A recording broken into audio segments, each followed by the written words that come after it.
So guys, first you want to go to the link in the description to download the NVIDIA Cleanup tool.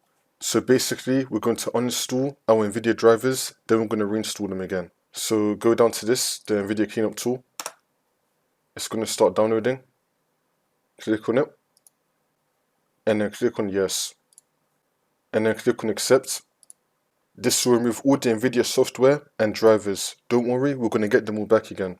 And then click on yes. It's now going to start removing drivers, applications and utilities. Wait for this to load. And now once that's been done, click on OK. Now we need to restart computer. So click on yes to do a reboot. And then come back into Windows. Now once you're back on Windows, you want to go to the second link in the description to download the NVIDIA app. By the way, your resolution might look a bit messed up. Don't worry, that's just because we uninstalled our graphics card drivers. We're going to fix that now. So you want to download the NVIDIA app. Click on download now. It's going to start downloading. Wait for this to load. And now once that's been downloaded, you want to click on it. And then click on yes. It's now going to start installing. And now once you're on this, you want to go to the driver tab. And then click on check for updates.